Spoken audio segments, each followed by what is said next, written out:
The Life Coaching Toolbox Podcast is brought to you by Joeel and Natalie Rivera of Transformation Academy.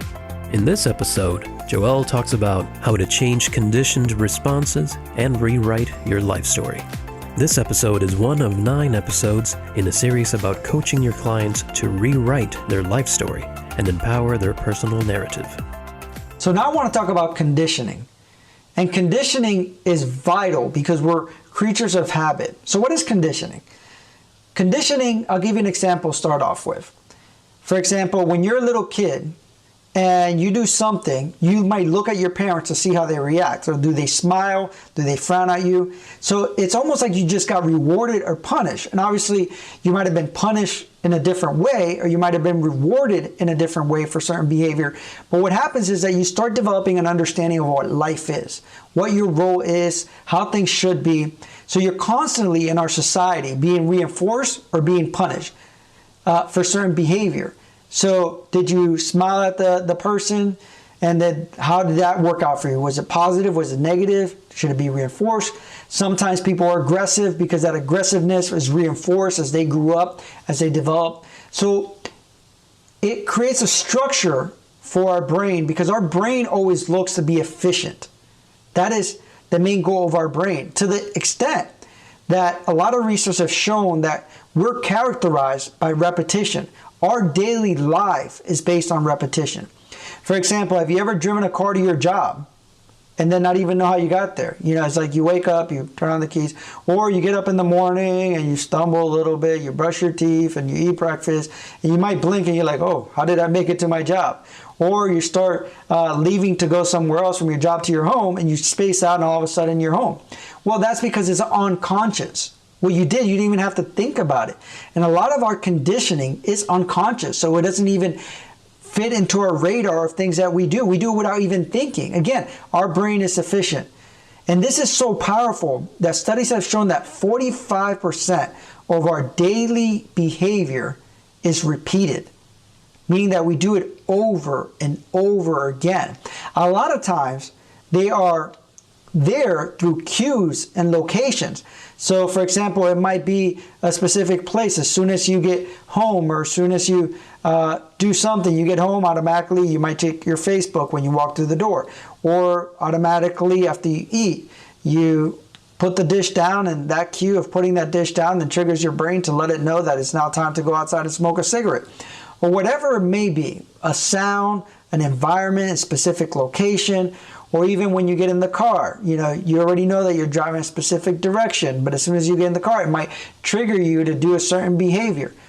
So a lot of the things, our car, our dining room, our bathroom, our bedroom, our office space, it all triggers us to behave a specific way. So keep that in mind, that if 45% of your daily behaviors are repeated specifically by cue and location, then the issue is that it's hard to change sometimes because your prefrontal cortex, which is that critical part of your thinking, that part that makes you reason, that part that makes you say, well, I don't really want to do that, actually kind of shuts down a little bit because you get on automatic mode. And what studies show, for example, MIT has demonstrated, is that when you make changes, it actually changes your neural activity in your brain, your patterns, the way it fires. But when you are exposed to that cue once again of that old pattern, even though you let it go, if that cue is strong enough, that trigger is strong enough, then what happens is that it reemerges. That pattern actually reemerges again. So it's almost like you have to build the new pattern, the new habit, enough time that you have to change certain your environment so your conditioning can be extinguished. So you can let that go and create a new structure. Because realistically, if you want to create a new story, you have to change some of your conditioning. And I'll give you more examples of how powerful conditioning really is. For example, I had a student that had a relationship, and I've talked about this other times, that the guy wanted to call her all the time. He's like, I want to call you. She's like, I don't understand. He wants to talk to me. He wants to call me. And now he wants to move closer. I used to see him like once a week. And now probably going to want to see me almost every day. What kind of relationship is that? And blah, blah, blah. So I talked to her and I said, so what did your dad do for a living? And her eyes shut wide open. Because she realized that her dad traveled for a living. So her definition, what she'd been conditioned in a relationship, was that you only interact on the weekend, or you only communicate so often between her mom and her dad. So she was recreating that conditioning with her own relationship. And the more she thought about it, she's like, well, maybe that's not what I want in my relationship. So we have this thing called the big lie, is that our past doesn't affect us. But we have to realize that that conditioning is driving our daily behavior, is driving our belief systems, our BS. So we have to wake up to that condition. We have to wake up and tell ourselves, is this really what I want? So in my life, for example, I was conditioned to think that you moved around often, because as a youth and as a child, I used to move almost every year. So what did I do as an adult?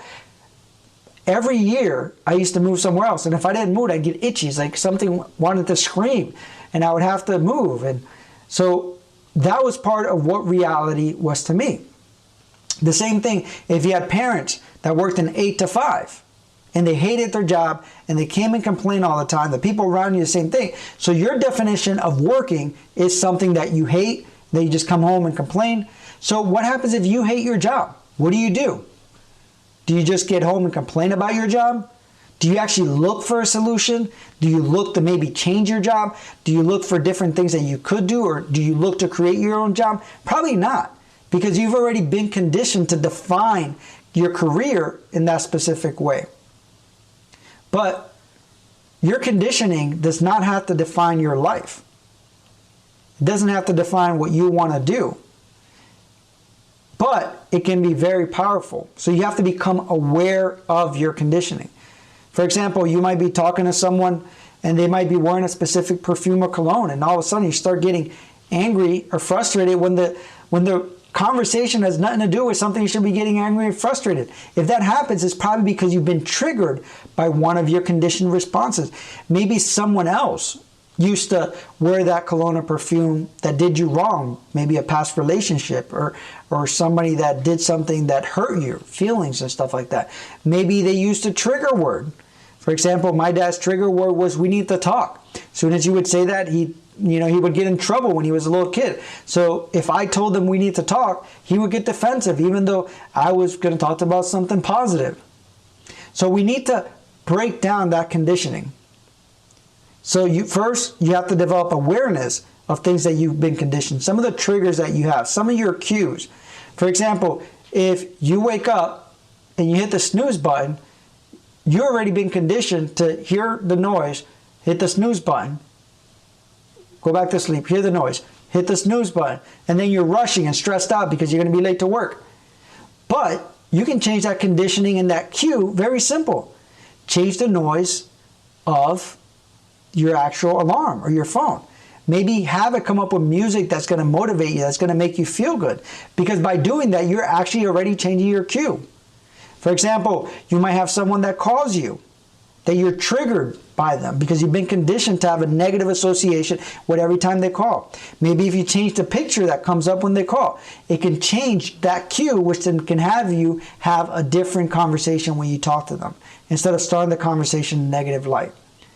So to break that conditioning again is 1, develop awareness. 2, develop exposure to different things that are going to be different than the cues that you might have, the locations that you might have. So you might need to change your environment. And then also learn some of the strategies to changing certain patterns to create a new story. So ask yourself, what are you acting? What conditioning, what role are you playing for 45% of your day? We're going to give you different things that are going to help you developing that foundation that's going to create the awareness, that's going to create the strategies and tools that you need to be able to create a new story and break that conditioning, so that 45% of that automatic behavior that you have is behaviors that are going to help you create the story and live the story that you want. Visit transformationacademy.com/toolbox to download free life coaching worksheets that go with the activities discussed in this podcast, plus other resources for creating a thriving life coaching business.